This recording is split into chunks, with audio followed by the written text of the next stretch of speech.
نحمده ونستعينه ونستغفره ونؤمن به ونتوكل عليه ونعوذ بالله من شرور أنفسنا وسيئات أعمالنا من يهد الله فلا مضل له ومن يضلل فلا هادي له وأشهد أن لا إله إلا الله وحده لا شريك له وأشهد أن محمدًا عبده ورسوله أما بعد فإن خير الحديث كتاب الله وخير الهدي هدي محمد صلى الله عليه وسلم وشر الأمور محدثاتها وكل محدثة بدعة وكل بدعة ضلالة وكل ضلالة في النار. أعوذ بالله من الشيطان الرجيم. بسم الله الرحمن الرحيم. قاف والقرآن المجيد بل عجبوا أن جاءهم منذر منهم فقال الكافرون هذا شيء عجيب أإذا متنا وكنا ترابا ذلك رجع بعيد قد علمنا ما تنقص الأرض منهم وعندنا كتاب حفيظ بل كذبوا بالحق لما جاءهم وهم في أمر مريج أفلم ينظروا إلى السماء فوقهم كيف بنيناها وزيناها وما لها من فروج والأرض مددناها وألقينا فيها رواسي وأنبتنا فيها من كل زوج بهيج تبصرة وذكرى لكل عبد منيب ونزلنا من السماء ماء مباركا فأنبتنا به جنات وحب الحصيد والنخل باسقات لها طلع نضيد رزقا للعباد وأحيينا به بلدة ميتا كذلك الخروج كذبت قبلهم قوم نوح وأصحاب الرس وثمود وعاد وفرعون وإخوان لوط وأصحاب الأيكة وقوم تبع كل كذب الرسل فحق وعيد أفعينا بالخلق الأول بل هم في لبس من خلق جديد. وقال الله تبارك وتعالى أم لهم شركاء شرعوا لهم من الدين ما لم يأذن به الله ولولا كلمة الفصل لقضي بينهم وإن الظالمين لفي ضلال بعيد. تمام قسم کی تعریف و توصیف حمد و ثنا کبریائی و بڑائی بزرگی و برتری تسبیح و تحلیل تحمیل و تمجید صرف اور صرف اللہ تبارک و تعالی کے لیے لائق و زیبا ہے. بعدہ درود و سلام ہو تمام انبیاء کرام پر خصوصاً محمد عربی صلی اللہ علیہ وسلم پر. حمد و ثنا اور درود و سلام کے بعد ماہ سفر کی بدعات اس عنوان پر گفتگو ہوگی. خطبہ مسنونہ کے بعد سورہ شورى کی ایک آیت تلاوت کی گئی جس میں اللہ تعالیٰ کا ارشاد ہے ام لہم شرکاء شرعوا لہم من الدین، کیا ان کے شرکاء ہے جو دین میں شریعت سازی کا کام کرتے ہیں، ایسی ایسی چیزیں دین میں داخل کرتے ہیں ما لم یأذن بہ اللہ، جن کی اللہ تعالیٰ نے اجازت نہیں دی. ولولا کلمۃ الفصل لقضی بینہم، اگر فیصلے کا دن مقرر نہ ہوتا لقضی بینہم تو ان کے درمیان جلد ہی فیصلہ کر دیا جاتا. وإن الظالمین لفی ضلال بعید، یقیناً ظالم بڑی دور کی گمراہی میں پڑے ہوئے ہیں. کفار مکہ نے اپنی سہولت کے حساب سے دین ابراہیمی میں نت نئی بدعتوں کو ایجاد کر دیا تھا اور ان بدعتوں کو دین ابراہیمی میں داخل کرنے کے بعد وہ یہ خیال کرتے تھے کہ یہ عین دین ہے اور یہی اصل دین ہے۔ اللہ تعالیٰ نے ارشاد فرمایا کہ کیا ان کے جو شرکا ہے وہ دین میں انہیں ایسی باتوں کو داخل کرنے کا اختیار حاصل ہے ان کے شرکا کو جن کی اللہ نے اجازت نہیں دی۔ تو یہ دین منزل من اللہ ہے، اس کے اندر کسی قسم کی کمی زیادتی نہیں کی جا سکتی، دین کامل ہے۔ اللہ کا ارشاد ہے الیوم اکملت لکم دینکم واتممت علیکم نعمتی ورضیت لکم الاسلام دینا، کہ آج کے دن میں نے تمہارے لیے تمہارے دین کو مکمل کر دیا۔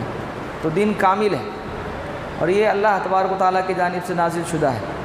اس کے اندر کسی نیکی کے نام پر، اس نے نیت کے نام پر، ثواب کی نیت سے کسی بھی کام کو نہیں کیا جا سکتا، بلکہ کسی بھی عبادت کو، کسی بھی کام کو شرعی طور پر، دینی طور پر انجام دینے کے لیے اس کا ثبوت قرآن و حدیث میں موجود ہونا بہت ضروری ہے۔ کچھ ہی دنوں میں ماہ محرم کے بعد سفر کا مہینہ شروع ہونے والا ہے، اور سفر آپ جانتے ہیں خالی ہونے کو کہتے ہیں، اسی سے لفظ اردو میں سفر ہے، خالی سفر۔ کفار مکہ کا یہ عقیدہ تھا کہ یہ مہینہ منحوس ہے، سفر المکان، مہینہ خالی ہو گیا، یعنی وہ لوٹ مار کرنے کے لیے، چوری ڈکیٹی کرنے کے لیے، خون خرابہ کرنے کے لیے گھروں کو خالی کر دیتے تھے اور باہر نکل جایا کرتے تھے۔ اور ایک کام یہ بھی کرتے تھے کہ ان کی لڑائی جب بند نہیں ہوتی تھی، چونکہ ماہ سفر یہ حرام مہینوں میں سے نہیں ہے، 4 مہینے حرمت والے ہیں، ماہ محرم حرمت والے مہینوں میں سے ہے جو ابھی چل رہا ہے، تو انہیں لڑائی چالو رکھنی ہوتی تو وہ مہینوں کی ترتیب کو بدل دیتے اور کہتے تھے منمانی طور پر کہ یہ سفر کا مہینہ سمجھ لو، اگلا جو مہینہ آئے گا اس کو ماہ محرم پکڑ لو۔ تو اس طرح سے دن، ایام، ہفتوں کی ترتیب بھی اللہ تعالیٰ کی طرف سے کیا ہے ہمیں عطا کی ہوئی ہے، مہینوں کی ترتیب بھی کیا ہے اللہ تعالیٰ نے ہمیں عطا کی ہوئی ہے۔ اسی لیے آپ دیکھیے نمازوں کی جو نظام ہے، نمازوں کی جو اوقات ہے، اس کی جو پابندی ہے، اس کی جو ترتیب ہے، اس کی جو ٹائمنگ ہے، سیٹنگ ہے، وہ من جانب اللہ ہے، ہمارے طرف سے نہیں ہے۔ عصر کب پڑھنا ہے، مغرب کب کرنا ہے، افطاری کب کرنا ہے، عشاء کا نماز کا وقت کب شروع ہونا ہے، عشاء کب پڑھنا افضل ہے، یہ ساری کی ساری ترتیب کہاں سے ہے؟ من جانب اللہ ہے۔ جبرائیل علیہ السلام اللہ کے نبی صلی اللہ علیہ وسلم کے پاس آئے، پہلے دن اول وقت پڑھائے اور دوسرے دن آخری وقت پڑھائے، اور فرمایا کہ وقت ان دونوں درمیان میں ہے، یعنی اول وقت اور آخری وقت کے درمیان نماز کا وقت ہے۔ تو آپ اندازہ لگائیے کہ نمازوں کی اوقات، نمازوں کی ٹائمنگ، یہ بھی کیا ہے، اس کا بھی شیڈول، اس کی بھی ترتیب بنا کر دے دی گئی ہے۔ تو یہ مہینوں کی ترتیب میں گڑبڑ کرتے تھے، ایک ایک منٹ، ایک ایک سیکنڈ کا جہاں دین میں حساب ہے، یہ مہینہ ہی بدل دیتے تھے، ارگل کر دیتے تھے اور کہتے تھے کہ یہ ماہ محرم مت مانو، یہ ماہ سفر ہے۔ جیسے گلی میں گلی ڈنڈا کھیلنے والے یا گلی میں کرکٹ کھیلنے والے کہتے ہیں کہ اس دیوار کو لگ جائے جو چوکا ہے اور سامنے کی دیوار پر اوپر لگ گیا تو چھکا ہے۔ تو ایسی ہی انہوں نے دین میں منمانی نت نئی روایتوں کو کیا ہے جنم دے دیا اور کہا کہ اسے ماہ محرم نہیں تصور کرتے ہوئے ایسا سمجھ لو کہ یہ ماہ سفر ہے۔ تو یہ گمان تھا ان کا، انما النسیء زیادۃ فی الکفر یضل به الذین کفروا یحلونہ عاما ویحرمونہ حاما لیواتئوا عدۃ ما حرم اللہ، کہ وہ مہینوں کی ترتیب کو آگے پیچھے کر دیتے تھے اور اللہ نے جو چیزوں کو مقرر کیا ہے اس کو پامال کرنے کے لیے ایسا کرتے تھے۔ تو مہینوں کی ترتیب یہ من جانب اللہ ہے، ماہ محرم کو ماہ سفر کی جگہ کر دیتے اور سفر کو ماہ محرم کی جگہ لے کر چلے جاتے۔ تو ایک کام یہ کہ ماہ سفر کو منحوس سمجھتے، دوسرا مہینوں کی ترتیب کو آگے پیچھے کر دیتے، تیسری چیز جو ہمارے یہاں مسلمان کرتے ہیں یا پھر مان لیجئے کہ نام نہاد مسلمان کرتے ہیں جو اپنے آپ کو سنی کہلواتے ہیں، وہ یہ کرتے ہیں کہ اس مہینے میں 13 تیزی کہتے ہیں۔ 13 تیزی کیا ہوتا ہے؟ 13 تیزی یہ ہوتا ہے کہ شروع کے 13 دن بڑے تیز منحوس ہے، فاسٹ ٹریک ہے، بڑے تیزی کے ساتھ یہ منحوس والے ہیں، یعنی اس میں کوئی شادی بیاہ نہ کرے، اس میں کوئی کاروبار نہ کرے اور اس میں کوئی نئے کام کو شروع نہ کرے، ورنہ تمہارا کام سکسیس نہیں ہوگا۔ اگر کسی چیز نے، یعنی کسی بدشگونی نے کسی چیز کے کرنے سے ہمیں روکا تو یہ بھی شرک ہے۔ اللہ کے نبی صلی اللہ علیہ وسلم نے اس کی تردید کی، لا عدوہ ولا طیرہ ولا حامہ، کوئی بیماری خود بخود کسی کو نہیں لگتی، کسی کی بیماری کسی کو نہیں لگتی، ولا طیرہ، اور کوئی آپ بدشگونی نہیں لے سکتے، ولا حامہ، اور روح انتقام کے لیے نہیں آتی۔ تو یہ تصور تھا کہ یہ ماہ سفر منحوس ہے، تو اس کے شروع کے 13 دنوں کو 13 تیزی کہا جاتا ہے، اور 13 تیزی کہنے کی وجہ یہ ہے کہ منحوسیت کی جو رفتار ہوتی ہے اور بدشگونی کا جو ان کا پیمانہ ہوتا ہے بڑا اونچا ہوتا ہے، تو اس لیے شروع کے 13 دنوں کو 13 تیزی کہتے ہیں۔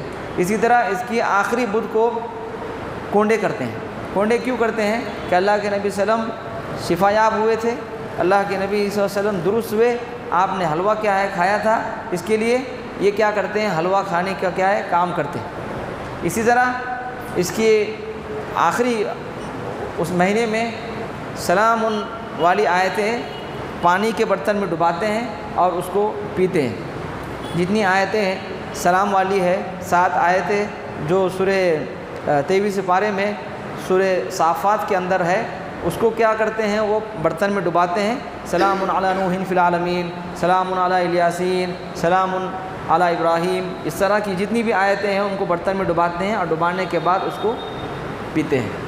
تو اس طرح کے کام دین کے نام پر ایجاد کر لیے گئے ہیں۔ اب کوئی کہتا ہے کھا لیا تو کیا ہوا، جبکہ تاریخی روایت کے اعتبار سے اگر دیکھیں، ماہ سفر کے آخر میں اللہ کے نبی صلی اللہ علیہ وسلم کا مرض بڑھا، اللہ کے نبی صلی اللہ علیہ وسلم کی طبیعت خراب ہوئی، تو تاریخی اعتبار سے بھی یہ خیال غلط ہے، لیکن الٹا کام کرتے ہیں۔ اگر حقیقی روایت دیکھیں، تاریخی اعتبار سے دیکھیں، تو اللہ کے نبی صلی اللہ علیہ وسلم شفا یاب ہونے کے بجائے اللہ کے نبی صلی اللہ علیہ وسلم کا مرض بڑھا، تو یہ کام کرتے ہیں کہ اس طرح کی بدعتوں کو انجام دینے کے لیے کوئی نہ کوئی شگوفہ ڈھونڈ لیتے ہیں، کوئی نہ کوئی واقعہ ڈھونڈ لیتے ہیں، اور اس واقعے کو بنیاد بنا کر اس بدعت کی عمارت کو اس پر کھڑے کرتے ہیں، جبکہ دین میں دور دور تک اس کا کوئی تصور نہیں۔ نہ امام ابو حنیفہ نے، نہ امام شافعی نے، نہ امام مالک نے، نہ امام احمد بن حنبل نے 13 تیزی کا تصور دیا، نہ ہی آخری بدھ کو جو ہے کنڈے کا تصور دیا، نہ ہی ماہ سفر کو جو ہے منحوس تصور کیا، کسی بھی امام نے نہیں کیا، لیکن اس کے باوجود منحوس تصور کیا جاتا ہے، اور یہ کام ہمارے نئے یا نام نہاد مسلمان کرتے ہیں، جن کا عقیدہ تو یہ ہونا چاہیے کہ جو کچھ کرنے والا ہے سب اللہ تعالیٰ کرنے والا ہے، کوئی چیز منحوس نہیں ہوتی۔ یعنی آپ دیکھیے، آپ راستے سے گزر رہے ہیں، بلی راستہ کاٹ دے، یہ توہم پرستی، یہ اعتقاد تو غیروں کے یہاں پایا جاتا ہے، ان کے یہاں جگہ جگہ پر یہ چیز پائی جاتی ہے کہ ایسا کام ہو گیا، فلاں کا چہرہ دیکھ لیا تو ہمارا کام نہیں بنے گا، فلاں مہینہ چل رہا ہے تو کام نہیں بنے گا، ابھی ایک مہینہ چل رہا ہے اس میں کاروبار بڑے ٹھنڈے ہیں۔ ہمارے یہاں کے کاروباری لوگ جن کی دکانیں ہیں، جن کے کاروبار ہیں، وہ یہ تصور کرتے کہ اس مہینے میں ذرا یہ مہینہ ایسا ہے، اس بنا پر کاروبار کیا ہے، مندہ پڑتا ہے، شراون کا مہینہ۔ تو آپ ماہ سفر کے تعلق سے، وہ شراون کے تعلق سے وہ تصور قائم کیے ہوئے، اور آپ ماہ سفر کے تعلق سے تصور قائم کیے ہے، آپ کے خیال میں اور ان کے خیال میں کیا فرق ہو گیا؟ آپ جب یہ تصور کرتے ہیں کہ نفع دینے والا اللہ ہے، مندی، کاروباروں میں مندی، کساد بازاری، یا پھر کاروباروں میں جو ہے ریٹوں کا بڑھ جانا، مہنگی ہو جانا چیزیں، یہ سب کے سب اللہ تبارک و تعالیٰ کرنے والا ہے، تو پھر یہ اعتقاد آپ کا کاروبار کے سلسلے میں، یا کسی جانور کے راستہ پار کرنے کے بارے میں، یا کسی مہینے کے بارے میں، یا کسی جگہ کے بارے میں منحوس تصور کرنا، یہ اسلام ہمیں نہیں سکھا تھا۔ اللہ کے نبی صلی اللہ علیہ وسلم کی حدیث ہے کہ اگر کسی چیز میں منحوسیت ہوتی، پنوتیت ہوتی، درندری ہوتی، تو وہ 3 چیزوں میں ہوتی، لیکن اسلام میں اس چیز کا تصور ہی نہیں ہے کہ کیا 3 چیزوں میں کس میں ہوتی؟ عورت میں ہوتی، سواری میں ہوتی، اور مکان میں ہوتی، اور اس کی دلندری کو اور اس کی پنوتیت کو اور اس کی منحوسیت کو بھی یہ وضاحت کی کہ عورت کا بدخلق ہونا، شوہر کا نافرمان ہونا، گھر کا تنگ ہونا، اور اسی طرح سے آپ دیکھیں کہ یہ جو معاملہ ہے کہ سواری کا اپنے سوار کے لیے اچھا نہ ہونا، تو جو جس چیز کے لیے ہے وہ، اب تو ہم یہاں کسی بھی بات پر کہتے ہیں کہ دلندر ہے، یہ جگہ ہی صحیح نہیں ہے، یہ مکان بدل دو، یہ کاروبار بدل دو، یہ جگہ سوٹ نہیں ہو رہی ہے، فلاں معاملہ ہے۔ آپ کام ایسے کریں کہ جس کی بنا پر خیر و برکت نازل ہو، آپ کام ایسے کریں کہ جس کی بنا پر آپ کو رحمتیں ملیں، کام ایسے کریں کہ جن کی بنا پر شیاطین کو آنے کا موقع ملے، اللہ کی رحمت دور ہو، لعنت برسے، تو پھر کہاں سے آپ خیر و برکت کا تصور کریں؟ ہمارے یہاں تو مولانا کے قدم پڑ جائے تو فیوز و برکات کا سلسلہ جاری ہو جائے گا. یہ ہے کاؤنٹر پہ آ کے بیٹھ جائے تو دھندا چالو ہو جائے گا. مولانا کا خود نہیں چلتا ہے. لیکن یہ تصور رکھنا کہ کسی کے فیوز سے کسی کے برکات سے ہماری چل پڑے گی، تو یہ اعتقاد کیا ہے آپ کا؟ یہ کیا اعتقاد ہے آپ کا؟ یعنی آپ ان کی وجہ سے نفع اور نقصان کو کیا ہے جوڑ رہے ہیں؟ یہ اعتقاد ہے نہیں. اسلام یہ عقیدہ مضبوط کرتا ہے. ہر جگہ پر اسلام نے ان دروازوں کو بند کرا ہے جس میں بدعقیدگی آ سکتی ہے. ہر شرک کے دروازے کو اللہ کے نبی صلی اللہ علیہ وسلم نے بند کیا. ستاروں کی بنا پر بارش ہوگی، ستاروں کی بنا پر قسمت تبدیل ہوگی.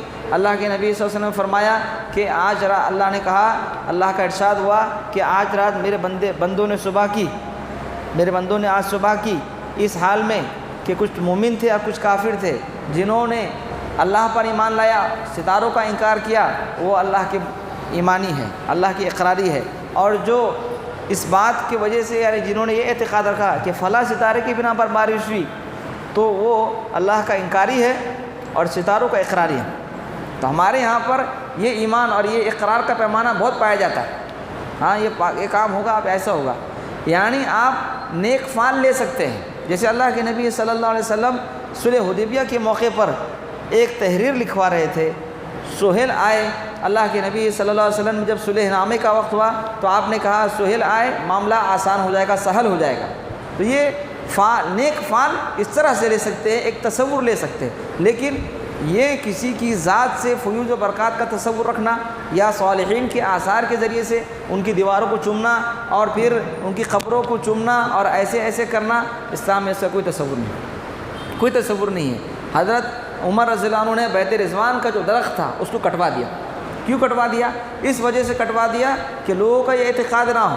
ہمارے یہاں پر تو ایسے درخت بہت پائے جاتے ہیں، ہمارے یہاں ایسے چھلاوے تو بہت پائے جاتے ہیں جو کسی نہ کسی کوئی نہ کوئی اعتقاد پایا جاتا ہے. اللہ کے نبی صلی اللہ علیہ وسلم فتح مکہ ہو گیا، صحابہ موجود ہے، ایک درخت موجود ہے ذات انواع، اس کے اوپر ہتھیار لٹکے ہوئے ہیں. صحابہ نے فرمایا کہ جیسے ان کے لیے ایک درخت ہے کہ یہ ہتھیار لٹکاتے ہیں اس پر، اور ان کا یہ تصور ہوتا ہے کہ اس پر ہتھیار لٹکائے تو جنگیں جیت سکتے ہیں اور ہم فتح یاب ہو سکتے ہیں، شکست سے بچ سکتے ہیں. تو انہوں نے بھی اللہ کے نبی صلی اللہ علیہ وسلم سے یہ ڈیمانڈ کیا ہمارے لیے بھی کچھ ایسا ہو جائے. اللہ کے نبی صلی اللہ علیہ وسلم فرمایا اللہ اکبر، تم اپنی پچھلی قوموں کے نقش قدم پر ذراعً بذراع ہاتھوں ہاتھ چلو گے. ایک ہاتھ دوسرے ہاتھ کے جیسے مشابہ ہے، ویسے ہی بالکل تم ان کے نقش قدم پر چلو گے. صحابہ نے پوچھا اللہ کے نبی صلی اللہ علیہ وسلم آپ کی مراد یہود و نصارہ ہے؟ آپ نے فرمایا ہاں. ان کا یہ اعتقاد کہ اس درخت کی طرح ہمارے لیے بھی کچھ ہونا. ہمارے یہاں بھی کچھ پائے جاتے ہیں جو کہتے ہیں ان کے یہاں پر میلے ٹھیلے چلتے ہیں، عروس بھرتے ہیں، کھچڑے بنتے ہیں، مولاناؤں کی بڑی عزت ہوتی ہے، بڑے جھیلتے ہیں اور ان کو اپنے سروں پر بٹھاتے ہیں. اپنے یہاں تو نہیں پایا جاتا. ہم کہتے ہیں علماء کی عزت کیجیے، علماء حق کی عزت کیجیے، ان کا جو مقام ہے ان کو وہ مقام دیجیے، ان کی جو بزرگیت ہے ان کی بزرگیت کو رکھیے. لیکن جہاں وہ بات قرآن و حدیث کے خلاف کہہ دیں ان کا احترام برقرار رکھتے ہوئے ان کی وہ بات کو چھوڑ دیجیے، ان کی وہ بات کو چھوڑ دیجیے. مفتی صاحب ہو، فلاں قاری صاحب ہو، فلاں امام ہو، ان کی کوئی بات اگر قرآن و حدیث سے ٹکرا رہی ہے چھوڑ دیجیے. مانگ کیا ہوگی؟ مانگ یہ ہوئی کہ ایسا درخت ہم کو بھی ہونا. اللہ کے نبی صلی اللہ علیہ وسلم نے فرمایا کہ تم نے تو وہی بات کہی تھی جو بات قوم موسیٰ نے موسیٰ علیہ السلام سے کہا. ابھی دریا پار کیا، فرعون کو غرقاب ہوتے ہوئے دیکھا، اس کے بعد انہوں نے کہا جیسے ان کے لیے الہ ہے ہمارے لیے بھی الہ مقرر کر دیجیے. یعنی بچوں کی طرح کہ بچے کسی دکان سے گزرتے ہیں تو جیسا اس کے ہاتھ میں چاکلیٹ ہے ہمیں بھی وہ چاکلیٹ چاہیے. اعتقاد تو دیکھیے، عقیدے تو دیکھیے. کتنا بڑا معجزہ دیکھا کہ سمندر جو ہے تودوں کے مانند جم گیا ہے، پانی اپنی جگہ پر تھم گیا ہے، راستہ بن گیا ہے. وہ راستہ پار کرنے کے بعد وقت کے نبی سے اس بات کا مطالبہ کر رہے ہیں. یعنی اعتقاد کی کمزوری تو دیکھیے. اللہ کے نبی صلی اللہ علیہ وسلم نے فرمایا وہی بات، وہی چال، وہی عقیدہ اور وہی منہج اور وہی طریقہ جس طریقے پر وہ چلے ہیں ہو بہو ان کے نقش قدم پر تم چلو گے. اور وہی بات ہے آج یہود و نصارہ کی جو جرائم ہیں، ان کی جو ہلاکت خیزیاں ہیں اور جس کی بنا پر وہ ہلاک و برباد ہوئی، وہ چیزیں ہمارے اندر آ گئی ہیں. جو دوا کی تو مرض پڑتا گیا. جتنا ہم بدعات کے خلاف کہیں، جتنا کچھ ہم شرک کے خلاف کہیں، اتنا مسلمانوں کی صفوں میں، مسلمانوں کے مسالک میں، مسلمانوں کے منہج کے اندر یہ چیزیں پائی جاتی ہیں. بدعت اللہ کے نبی صلی اللہ علیہ وسلم نے قدم قدم پر اس سے ڈرایا۔ جب بھی اللہ کے نبی صلی اللہ علیہ وسلم اپنا خطاب شروع کرتے، خطبہ مسنونہ میں اللہ کے نبی صلی اللہ علیہ وسلم کے الفاظ ہوتے، ایاکم محدثات الامور فإن کل محدثۃ بدعۃ وکل بدعۃ ضلالہ وکل ضلالۃ فی النار۔ تم دین میں نئی نئی چیزوں کے نکالنے سے بچو، نئی نئی چیزیں۔ آج جو کتاب و سنت کو لے کر چل رہے ہیں، کتاب و سنت کی دعوت دے رہے ہیں، قال اللہ و قال رسول کی دعوت دے رہے ہیں، ان کو ہی نیا قرار دیا جا رہا ہے کہ یہ طریقے سے نماز پڑھنا ہے، کہاں سے یہ طریقہ لائے؟ اتنی رکعت نماز پڑھ رہے ہیں، کہاں سے یہ طریقہ لائے؟ اس طریقے سے عبادت کو انجام دے رہے، کہاں سے؟ یعنی ہم اپنوں میں ہی اجنبی ہو گئے اس حدیث کے مصداق جس میں اللہ کے نبی صلی اللہ علیہ وسلم نے فرمایا کہ اسلام اپنوں کے درمیان ہی اجنبی ہو جائے گا۔ جیسے اللہ کے نبی صلی اللہ علیہ وسلم نے کفار مکہ کو دین کی دعوت دی تو انہوں نے اللہ کے نبی صلی اللہ علیہ وسلم کو نیا دین قرار دیا اور کہا کہ یہ چیز تو ہم نے ہمارے آباء و اجداد سے نہیں پایا، ما وجدنا علیہ آباءنا ما الفینا علیہ آباءنا۔ جگہ جگہ پر اللہ تعالیٰ نے قرآن مجید میں اس چیز کو نقل کیا، اس چیز کو بیان کیا کہ قوم کا جواب یہ ہوتا کہ یہ چیز ہم نے ہمارے آباء و اجداد سے نہیں پایا۔ یعنی جب نبی نے اپنی قوم کو دین کی دعوت دی تو دین ان کو نیا لگا۔ یہ کہا کہ یہ کیا نیا لا لیا آپ نے؟ اجعل الآلہۃ الہ واحدہ، کیا تم نے تمام معبودوں کو ملا کر ایک الہ کر دیا؟ یعنی تمام شکتیوں کو ملا کر تمام چیزیں جو ہماری ضروریات کو، حاجتوں کو اور ساری چیزوں کو پوری کرنے والی ہے، الگ الگ ڈپارٹمنٹ ہم نے بانٹا ہوا ہے، برسات کے لیے، کیس سولو کرنے کے لیے، اولاد کے لیے اور فلاح کے لیے، ان تمام شکتیوں کو یکجا کر دیا تم نے۔ اجعل الآلہۃ الہ واحدہ ان ھذا لشیء عجاب، ان تو انتہائی عجیب و غریب بات ہے۔ اذا متنا وکنا ترابا ذلک رجل بعید، قدم قدم پر قیامت کا تصور دیا تو انہوں نے کہا کہ کیا جب ہم مر جائیں گے، مٹی ہو جائیں گے؟ ذلک رجل بعید، یہ تو بہت دور کی بات ہے۔ دیکھو قوم کا جواب کیا تھا، یہی کہ یہ کیا چیز تم لے کر آئے؟ یعنی جن فرسودہ روایت کے اوپر وہ زندگی گزار رہے تھے، جو طرز زندگی انہوں نے اپنایا ہوا تھا، اس کے مقابلے میں دین الہی، اللہ کا آسمانی وحی جب پیش کی گئی، جواب یہی تھا، نئی چیز لائے تم نے۔ جبکہ اللہ کے نبی صلی اللہ علیہ وسلم نے قدم قدم پر یہ ڈرایا، نئی چیزوں کی ایجاد کرنے سے بچو۔ تو اصل دین کے مقابلے میں نقل دین جو ہے اصل بن گیا۔ اب جب اصل دین پیش کیا جاتا ہے، دیکھو جی قرآن میں ایسا لکھا ہے، اللہ کے نبی صلی اللہ علیہ وسلم غیب نہیں جانتے تھے، قرآن میں ایسا لکھا ہے کہ اللہ کے نبی صلی اللہ علیہ وسلم بشر ہے، قرآن میں ایسا لکھا ہے کہ مردے نہیں سنتے، قرآن میں لکھا ہوا ہے، اس کے مقابلے میں ایک نقل دین، اس کے مقابلے میں بدعتوں کو پروان چڑھانے کے لیے کیا ہے، نت نئے کام کیے جاتے ہیں۔ تو یہ چیز ہے کہ قدم قدم پر اللہ کے نبی صلی اللہ علیہ وسلم نے کس چیز سے ڈرایا؟ دین میں نئی نئی چیزوں کی ایجاد کرنے سے۔ دین کو سمجھیں، دین کتاب و سنت کا نام ہے، دین سلف کی فہم کا نام ہے کہ صحابہ نے جیسے دین کو سمجھا ہے اس سمجھ کو اختیار کرنے کا نام ہے، آپ کی اور میری سمجھ نہیں۔ اللہ کے نبی صلی اللہ علیہ وسلم نے سب سے پہلے جن کو دعوت دی وہ صحابہ کرام ہیں۔ صحابہ کرام وہ اولین ہر دستہ ہے جنہوں نے قرآن و حدیث کو اللہ کے نبی صلی اللہ علیہ وسلم سے بالراست سمجھا، اور ان کی سمجھ میں اگر کوئی کمی ہوئی تو اللہ کے نبی صلی اللہ علیہ وسلم نے ان کی سمجھ کو صحیح کیا۔ چنانچہ آپ دیکھیں کہ ایک صحابی جب یہ آیت پڑھتے ہیں کہ یہاں تک کہ کالا دھاگا سفید دھاگے سے ممتاز ہو جائے تو وہ اپنے تکیے کے نیچے دو دھاگے رکھ لیتے ہیں، کالا اور سفید۔ پھر اللہ کے نبی صلی اللہ علیہ وسلم کے پاس صبح میں آتے اور کہتے ہیں کہ یہ تو سمجھ میں نہیں آ رہا ہے کہ یہ دھاگا جو ہے ایک دوسرے سے ممتاز نہیں ہو رہا ہے۔ اللہ کے نبی صلی اللہ علیہ وسلم فرمایا یہ وہ دھاگا نہیں جو ریل کا دھاگا ہو، بلکہ وہ دھاگا جو آسمان میں دھاگا ہوتا ہے، کالی دھاری جو آتی ہے اور سفید دھاری جو دھاگے کے مانند ہوتی ہے، اس سے مراد وہ ہے کہ تب تم سحری کرنا بند کر دو۔ تو دیکھیے جہاں کہیں بھی کوئی معاملہ ہوا اللہ کے نبی صلی اللہ علیہ وسلم نے اس کی تشریح کی، اللہ کے نبی صلی اللہ علیہ وسلم نے تبیین کا کام کیا، اللہ کے نبی صلی اللہ علیہ وسلم نے ان کو وہ فہم دی، وہ سمجھ دی، اور اسی فہم اور سلف کو اللہ تعالیٰ فہم کو اور سمجھ کو اللہ تعالیٰ نے ہمارے لیے معیار بنایا۔ فَإِنْ آمَنُوا بِمِثْلِ مَا آمَنْتُمْ بِهِ فَقَدِ اهْتَدَوْا، اے صحابہ جیسے تم ایمان لائے ہو، جیسے تم نے دین کو سمجھا ہے، جیسے تم نے قرآن و حدیث کو سمجھا ہے، اگر ویسے ہی ایمان لائیں گے اس پر فَقَدِ اهْتَدَوْا تو ہی ہدایت سے ہمکنار ہوں۔ تو یہ ہے کہ بدعتوں کو پروان جو چڑھایا جاتا ہے، بدعت کی تعریف یہ ہوتی ہے کسی نیکی کو ثواب کی نیت سے انجام دینا، اور ایسی نیکی جس کا سابقہ مثال نہیں موجود ہو قرآن و حدیث میں۔ دیکھیے، اور بدعت کو پھر سپورٹ دینے کے لیے بدعت کی دو قسمیں ہیں، اچھی بدعت اور بری بدعت، بدعت حسنہ، بدعت سیئہ۔ اور عمر رضی اللہ عنہ کے اس قول کو کوٹ کرتے ہیں کیا کہ عمر رضی اللہ عنہ مسجد میں داخل ہوئے، ایک امام کے پیچھے لوگوں کو جمع کیا گیا، تو حضرت عمر رضی اللہ عنہ فرمایا فَنِعْمَ هَذِهِ الْبِدْعَةُ کہ یہ کیا ہی بہترین بدعت ہے۔ تو انہوں نے کہا دیکھیے، حضرت عمر رضی اللہ عنہ نے فرمایا کہ کیا ہی بہترین بدعت ہے، یعنی اس کا مطلب بدعت بہترین بھی ہو سکتی ہے اور بری بھی ہو سکتی ہے، جبکہ حضرت عمر رضی اللہ عنہ نے جس کام پر کہا وہ کام بلا سابقہ مثال نہیں ہے۔ بدعت کی تعریف میں کیا شامل ہے؟ بدعت کی تعریف میں یہ بات شامل ہے ایسی نیکی کو انجام دیا جائے جس کی مثال پہلے موجود نہ ہو۔ اب آپ دیکھیں، کیا جماعت کے ساتھ نماز پہلے نہیں پڑھی گئی؟ خود اللہ کے نبی صلی اللہ علیہ وسلم نے 3 دن جماعت کے ساتھ نماز پڑھائی۔ اس کے بعد کئی صحابہ نے مختلف مقامات پر مختلف جگہوں پر جماعت کے ساتھ نماز پڑھائی۔ حضرت عائشہ رضی اللہ عنہ نے خود پڑھائی، پھر ایک صحابی نے خود عورتوں کی امامت کی۔ کئی روایتیں موجود ہیں، کئی باتیں موجود ہیں۔ خود خلافت ابو بکر رضی اللہ عنہ کے دور میں جماعت کے ساتھ نمازوں کا اہتمام ہوتا رہا، صرف فرق یہ تھا کہ ایک امام کے پیچھے جمع نہیں تھی، لیکن جماعتوں کے ساتھ جو تصور تھا وہ موجود تھا۔ تو بدعتوں کو بڑھاوا دینے کے لیے، اس کی تائید کرنے کے لیے جو یہ کہا جاتا ہے کہ بدعت حسنہ یعنی اچھی بدعت اور بدعت سیئہ بری بدعت، تو دین میں بدعت کا تصور ہے۔ اور پھر موٹی عقل کا استعمال کر کے یہ کہا جاتا ہے اجی بدعت کو تم کہتے ہو، ایسا تم خود بدعت ہو۔ اگر ایسا مان لیا جائے کہ اگر بدعات کا اسلام میں تصور نہیں ہے اور کوئی ایسی چیز نہیں کی جاتی تو یہ مائک کا استعمال کیوں کر رہے ہو، اس موبائل کا استعمال کیوں کر رہے ہو، اس طرح کی عمارت کا استعمال کیوں کر رہے ہو، اسی دور میں چلے جاؤ، کیوں پلین کا استعمال کر رہے ہو؟ جناب، دین میں بدعات کو کہا گیا ہے۔ دنیاوی معاملات میں اختراعات، دنیاوی معاملات میں ترقی تو یہ دین میں مطلوب ہے، یعنی دین اور دنیا دونوں کو آپ الگ کر کے چلے۔ دین کی حدود کو اللہ کے نبی صلی اللہ علیہ وسلم نے مقرر کر دیا ہے، اس کے اندر آپ نہ کمی کر سکتے ہیں نہ زیادتی کر سکتے ہیں۔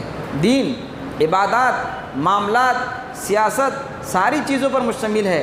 جو آپ کام عبادت تصور کر کے کر رہے ہیں اس عبادت کی اصل موجود ہونا چاہیے، اس پر آپ قیاس نہیں کر سکتے، اس پر آپ اپنی عقل کے گھوڑے نہیں دوڑا سکتے۔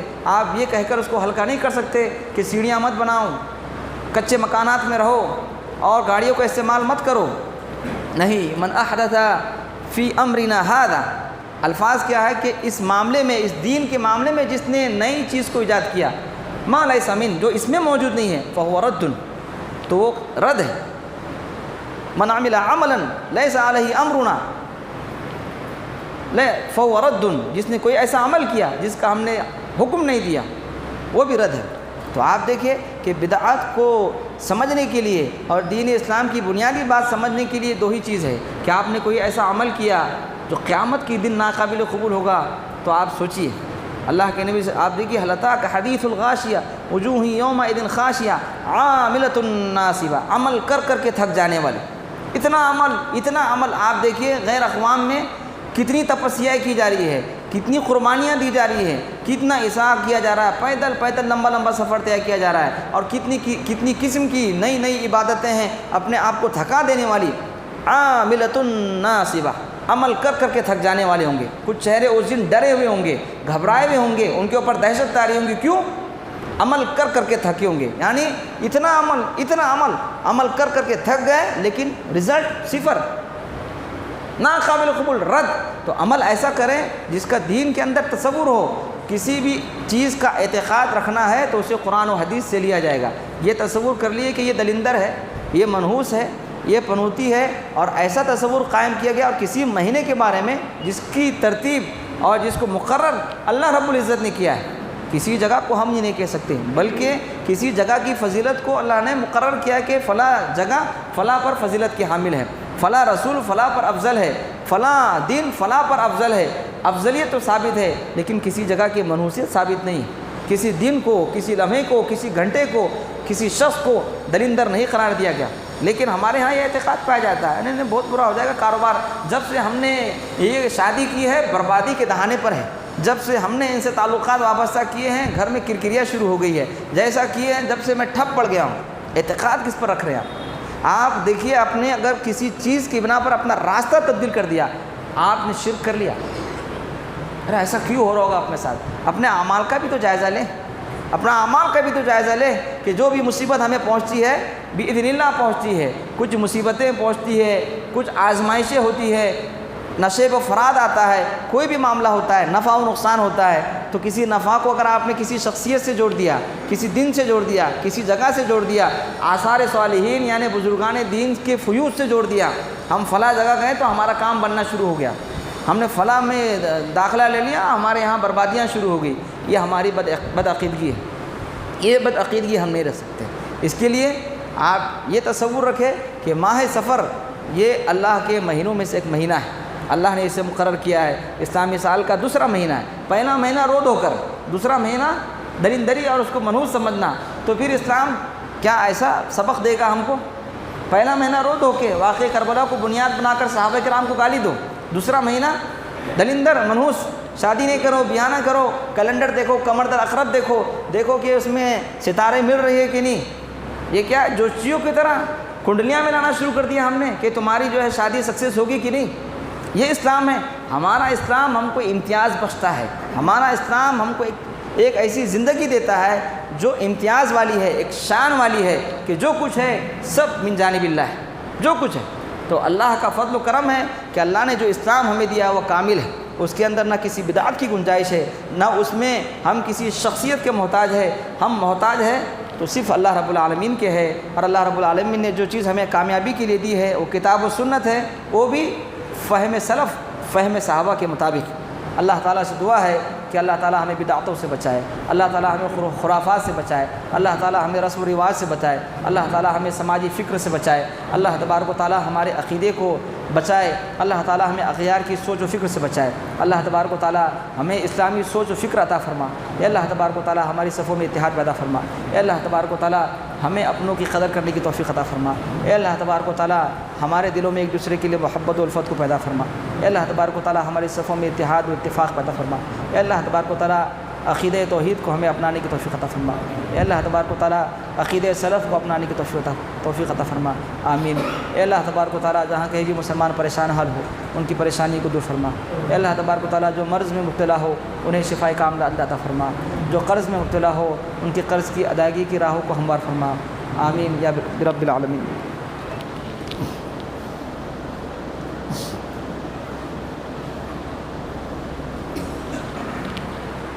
إن الحمد لله نحمده ونستعينه ونستغفره ونؤمن به ونتوكل عليه ونعوذ بالله من شرور أنفسنا وسيئات أعمالنا من يهد الله فلا مضل له ومن يضلل فلا هادي له وأشهد أن لا إله إلا الله وحده لا شريك له وأشهد أن محمدا عبده ورسوله أما بعد فإن خير الحديث كتاب الله وخير الهدي هدي محمد صلى الله عليه وسلم وشر الأمور محدثاتها وكل محدثة بدعة وكل بدعة ضلالة وكل ضلالة في النار أعوذ بالله من الشيطان الرجيم بسم الله الرحمن الرحيم إن الله وملائكته يصلون على النبي يا أيها الذين آمنوا صلوا عليه وسلموا تسليما اللهم صل على محمد وعلى آل محمد كما صليت على إبراهيم وعلى آل إبراهيم إنك حميد مجيد اللهم بارك على محمد وعلى آل محمد